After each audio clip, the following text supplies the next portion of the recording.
Have you ever noticed how some people seem to have a money magnet in their pocket, while others can't keep a dollar bill around for more than a minute? It's like they're playing two totally different games. Well, today, we're going to peek behind the curtain and uncover the secrets that separate the financially savvy from the rest of us. Hello and welcome back to our channel. Today, we're going to talk about a topic that's fascinated people for generations: the differences between the rich and the poor. But don't worry, we're not here to judge or preach. Instead, we're going to take a casual, eye-opening look at 5 key differences that might just change the way you think about money and success. So, grab a cup of coffee, get comfy, and let's explore these wealth-building secrets together. Number 1. The magic of compound interest. Let's kick things off with something that might sound a bit dry at first, but trust us, it's a game changer. Compound interest. Now, we're not going to bore you with complex financial jargon. Think of compound interest like a snowball rolling down a hill, getting bigger and bigger as it goes. And this snowball can work either for you or against you, depending on which side of the equation you're on. Rich folks, they've figured out how to make this snowball work in their favor. They see money as an opportunity to make more money. It's like they've got a little army of dollar bills working for them around the clock. They invest their money, and then that investment earns money, which then earns more money, and so on. It's a beautiful cycle that keeps growing their wealth. On the flip side, for many people struggling financially, compound interest is more like a monster under the bed. Instead of working in their favor, it's often working against them in the form of credit card debt or high-interest loans. That same snowball effect we talked about earlier, well, it works in reverse too. A small debt can quickly turn into a big one if you're only making minimum payments. But here's the thing. Understanding how compound interest works is the first step to making it work for you, regardless of your current financial situation. It's about shifting your perspective from seeing money as something you earn and spend to seeing it as a tool that can grow and multiply over time. So what can we learn from this? Well, if you're not in a position to invest right now, that's okay. Start small. Even setting aside a few bucks a week can start that compound interest snowball rolling in your favor. And if you're dealing with debt, understanding compound interest can motivate you to tackle it more aggressively, knowing that every extra dollar you put towards it is saving you money in the long run. The key takeaway here is that the rich don't just work for money, they make their money work for them. And with a little knowledge and some smart planning, anyone can start applying this principle to their own finances. Now, let's move on to our second big difference, which is all about how the rich and poor approach spending. Trust us, this one's going to be eye-opening. Number 2, spending habits. Needs versus wants.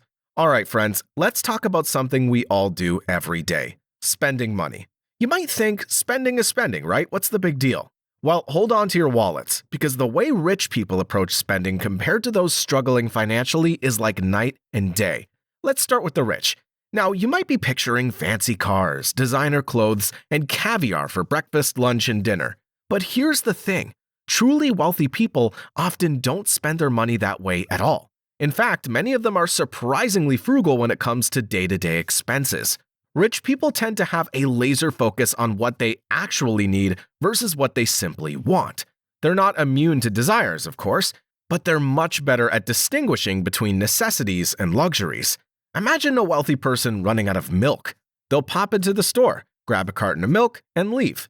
No impulse buys, no, oh, that looks interesting purchases. They went in for milk, they got milk. End of story. This mindset extends to the bigger purchases too. A rich person with a perfectly good phone isn't likely to rush out and buy the latest model just because it's new and shiny. They're more focused on the functionality and value of what they own rather than keeping up with trends. Now, this doesn't mean rich people never splurge or treat themselves. The difference is that when they do, it's usually a calculated decision. They might save up for a luxury item or experience that really matters to them, rather than constantly buying small, unnecessary things. On the flip side, let's look at how people in tighter financial situations often approach spending. It's a whole different ballgame. Remember our milk example? Well, for someone with less financial stability, a quick trip to the store for milk might turn into a cart full of impulse buys. It's not because they're irresponsible. It's often a result of stress, clever marketing, or trying to find small ways to feel good in a tough situation. People struggling financially are also more likely to fall into the trap of retail therapy or trying to keep up appearances. They might spend money they don't have on trendy clothes or the latest gadgets, not because they need them, but because they feel pressure to fit in or keep up with social expectations. So, what can we learn from the rich when it comes to spending? It's all about mindfulness and intention. Before making a purchase, ask yourself, do I really need this? How will this contribute to my long-term goals? It's not about never enjoying your money, but about making sure your spending aligns with your values and objectives. Remember, the goal isn't to never spend money on fun things. It's about finding a balance that allows you to enjoy life now while also setting yourself up for financial success in the future. And speaking of the future, that brings us nicely to our next big difference: how the rich and poor think about goals and planning. Number 3. Goal setting. Long-term vision versus short-term gratification. Now, let's talk about something that might make you squirm a little: goal setting and planning for the future. We know it's not as exciting as planning your next vacation or dreaming about winning the lottery. But stick with us, because this is where things get really interesting when we compare how the rich and the poor approach their futures. Rich folks are like chess players, always thinking several moves ahead. They're not just focused on what's happening this week or this month. They're planning years, even decades into the future. It's like they've got this magical crystal ball that lets them see far beyond the horizon. Rich people tend to set big, audacious goals. We're talking retirement plans, generational wealth, leaving a legacy, the kind of stuff that takes years or even decades to achieve. And here's the secret: they don't just set these goals and forget about them. They break them down into smaller, actionable steps and work consistently towards them. This long-term thinking influences pretty much every financial decision they make. Should they buy that new car or invest in their retirement fund? Should they splurge on a fancy vacation or put that money towards their kids' college fund? For the wealthy, it's all about delayed gratification, sacrificing a bit of pleasure now for a bigger payoff down the road. Now, let's flip the script and look at how many people in tougher financial situations approach goal setting. For a lot of folks living paycheck to paycheck, long-term planning can feel like a luxury they can't afford. When you're worried about keeping the lights on this month, it's hard to think about where you want to be in 5 or 10 years. This often leads to a focus on short-term gratification. It's not that people don't want to plan for the future, it's that the present feels so overwhelming that the future seems impossibly far away. So instead of saving for retirement, they might spend their money on things that bring immediate joy or relief. And you know what? We get it. When life's tough, sometimes you need those little pick-me-ups to keep going. The problem is that this short-term focus can make it even harder to break out of the cycle of financial struggle. So what can we learn from this? Well, it's all about finding a balance. We're not saying you need to start planning your retirement down to the last penny, unless that's your thing, in which case go for it. But setting some long-term goals, even if they seem far-fetched right now, can give you a sense of direction and purpose. Start small. Maybe your first goal is to build up an emergency fund or to pay off a credit card. As you achieve these smaller goals, you'll gain confidence and be ready to tackle bigger ones. The key is to keep your eyes on the horizon while still taking care of what's right in front of you. Remember, it's not about being perfect. It's about making progress, one step at a time. And speaking of progress, let's move on to our next big difference: how the rich and poor approach risk and opportunity. Buckle up, because this one's a doozy. Number 4. Risk-taking. Calculated leaps versus playing it safe. Alright, let's talk about something that might make your palms a bit sweaty: risk-taking. Now, we're not talking about skydiving or eating gas station sushi, though those are definitely risky. We're talking about financial risks and how the rich and the poor approach them differently. Here's a mind bender for you. Rich people often got that way by taking risks, but they're not necessarily big risk takers. Confused? Let me explain. Wealthy folks tend to be masters of calculated risk. They don't just jump into every opportunity that comes their way. Instead, they carefully weigh the potential rewards against the possible downsides. It's like they've got a special pair of glasses that lets them see opportunities where others might only see danger. For example, a rich person might invest in a startup company. To most of us, that sounds super risky, but the wealthy investor has probably done their homework. They've looked at the company's business plan, checked out the market potential, and maybe even met with the founders. They're not gambling, they're making an educated bet. This willingness to take calculated risks extends to their careers too. A wealthy person might be more likely to start their own business or switch to a new industry if they see a good opportunity. They're not reckless, but they're not afraid to step out of their comfort zone either. Now, let's look at how many people in tougher financial situations approach risk. For folks living paycheck to paycheck, any kind of financial risk can feel like a luxury they can't afford. When you're struggling to make ends meet, the idea of investing money or starting a business can seem about as realistic as taking a vacation on Mars. This often leads to a very conservative approach to money and career choices. It's not that people don't want to take risks or try new things. It's that the potential downside of a risk gone wrong, not being able to pay rent or put food on the table, is just too scary to contemplate. And you know what? That caution is totally understandable. When you don't have a financial safety net, playing it safe can seem like the only sensible option. The problem is that this risk aversion can sometimes keep people stuck in difficult financial situations, missing out on opportunities that could potentially improve their lives. So what can we learn from this? Well, it's all about finding a balance between caution and opportunity. We're not saying you should go out and bet your life savings on a long shot, but maybe there's room to take some small, calculated risks in your life. This could mean investing a little bit of money in stocks or mutual funds, even if it's just a few dollars a month. Or it could mean taking a class to learn a new skill that could lead to better job opportunities.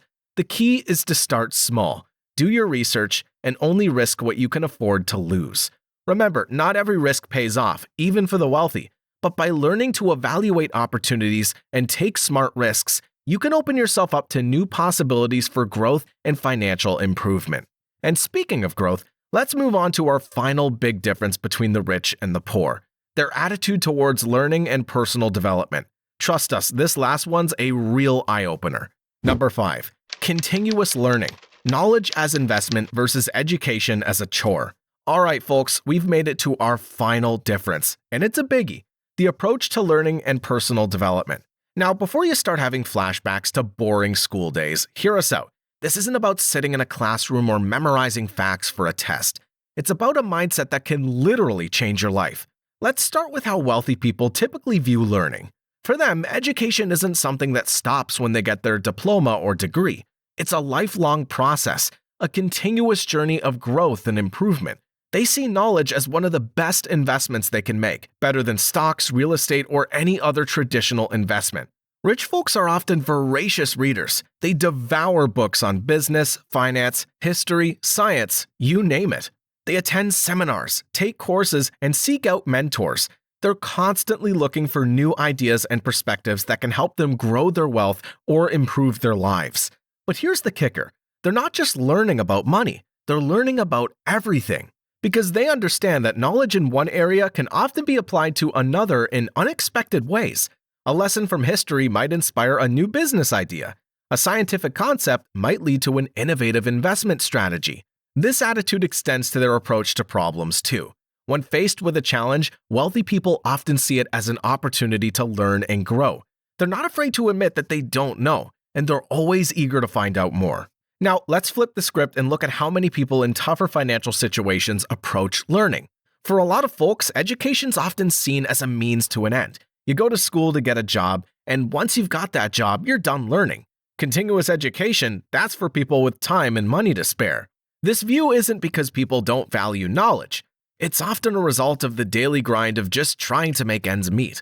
When you're working long hours just to pay the bills, the idea of cracking open a book on financial strategies or attending a seminar on personal growth can seem like a luxury you can't afford.